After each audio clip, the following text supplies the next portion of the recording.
Assalamualaikum dan salam sejahtera. Okey, untuk kisah seram kali ini, Mona akan ceritakan kisah seram yang bertajuk Penyewa Tidak Diundang. Ceritanya adalah seperti berikut. Nama aku Haikal. Aku nak ceritakan kisah seram yang pernah berlaku di rumah sewa semedi aku di Seremban. Aku satu keluarga pernah diusir oleh benda yang duduk di rumah ini.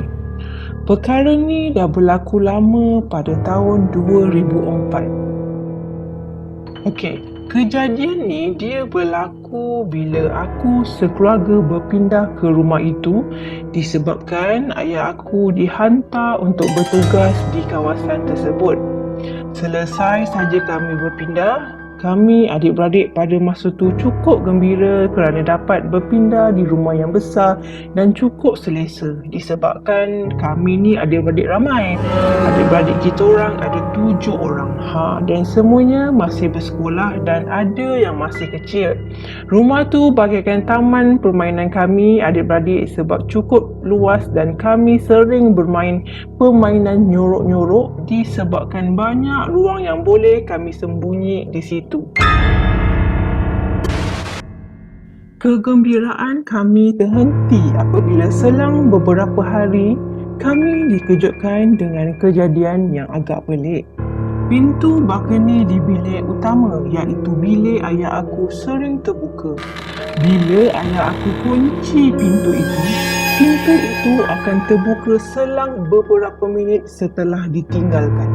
Sehinggakan ayah aku marah kami adik-beradik disebabkan mengesyaki salah seorang daripada kami yang membuka pintu itu.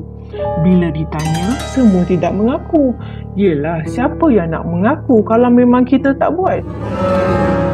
Perkara ni terjadi berulang-ulang kali sehinggakan ayah aku kunci pintu itu dan ayah aku pasang selak di pintu itu. Ditambah lagi, ayah aku tahan pintu itu dengan batu bata untuk tak nak pintu itu terbuka lagi. Selepas daripada kejadian itu, kakak aku pula yang diganggu oleh satu susuk yang selalu mengintai dia dari jendela pintu. Katanya, dia sering perasan seperti ada benda yang mengendap dia ketika dia sedang menyiapkan kerja sekolahnya. Tetapi dia kuatkan semangat dirinya dan menganggap itu mungkin adik-beradiknya yang cuba mengusiknya. Tetapi bila ditanya pada malam kejadian, semua adik-beradiknya sudah tidur sebab perlu bangun awal untuk ke sekolah keesokannya. Kakak aku pun diamkan saja perkara ni sebab tak nak semua orang risau dan menakutkan adik-beradik yang lain.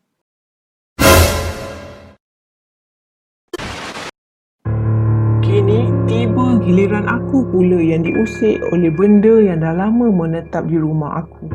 Pada hari kejadian, aku tidur lena di bilik bersama abang aku pada malam tu. Tiba keesokan paginya, aku pun bangun dengan keadaan yang sungguh gembira kerana esok adalah hari cuti dan tak perlu bersekolah. Tetapi apa yang membuatkan aku terkejut, apabila aku bangun, aku sedar aku berada di bilik bawah, iaitu bilik yang berdekatan dengan dapur. Bilik itu memang tidak digunakan untuk tidur dan hanya digunakan untuk menyimpan barang-barang yang tidak digunakan. Walhal aku tidur semalam dengan abang aku di bilik kami di tingkat atas. Bila aku bangun, tiba-tiba aku berada di bilik bawah. Bila aku tanya ayah aku, dia menjawab dengan pelik. Ayah lagi marah kalau kamu tidur di bawah. Kenapa pula ayah nak angkat kamu dan hantar kamu ke bilik bawah? Kalau ikutkan aku pada masa tu ada logik juga alasan ayah aku. Sebab memang waktu malam semua orang akan berada di atas untuk tidur. Tiada seorang pun yang akan dibenarkan tidur di bawah dan semua lampu di bawah ayah akan tutup supaya kami adik-beradik tidak turun ke bawah.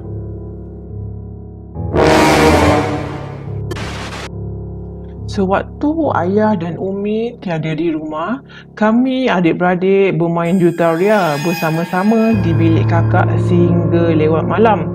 Waktu tu kakak aku memasang radio sambil bermain jutaria. Selang beberapa lagu, akhirnya DJ radio memutarkan lagu yang sangat menyeramkan kami adik-beradik. Waktu tu kami tak berasa takut sangat kerana kami berlima lebih fokuskan permainan jutaria kami. Habis saja dirangkap ke akhir lagu, tiba-tiba keluar suara.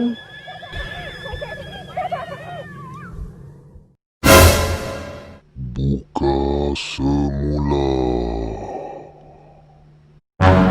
Apabila kita orang dengar suara yang menyeramkan di corong radio tu, kami adik-beradik semua terus terdiam dan saling berpandangan. Kita orang semua ketakutan pada masa itu dan kakak aku cepat-cepat menutup radio dan kami semua masuk bilik dan tidur. Banyak lagi kejadian-kejadian yang menyeramkan berlaku sepanjang kami menyewa di rumah itu.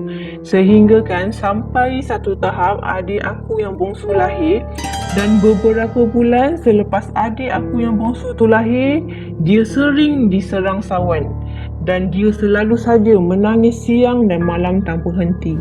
Kakak aku juga sering bermimpi yang di halaman rumah itu ada banyak benda yang berkumpul seperti malah akan kehadiran kami sekeluarga di rumah itu. Hampir setahun kami menyewa di situ. Akhirnya ayah aku ditugaskan semula ke negeri asal kami iaitu negeri Selangor. Selepas sahaja memindahkan barang-barang ke lori untuk dipindahkan, ayah aku memutuskan untuk menziarah jiran sebelah rumah kami untuk kali terakhir sebelum berpindah jauh ke Selangor. Saat itu kami semua terkejut apabila jiran kami membuka cerita bahawa rumah yang kami sewa tu sebenarnya memang sudah lama tidak berpenghuni. Ada pun penyewa di situ menyewa hanya beberapa bulan sahaja dan kemudian terus berpindah keluar ke rumah yang lain.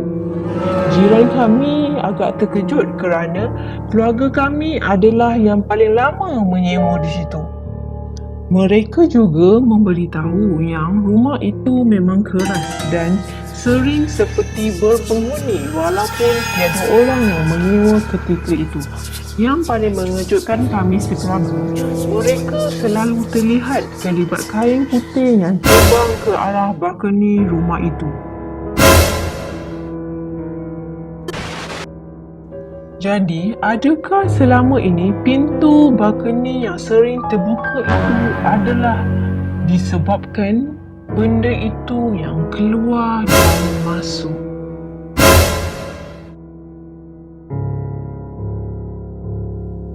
Padanlah, aku dan adik-beradik yang lain terdengar suara misteri di radio hari itu yang berkata,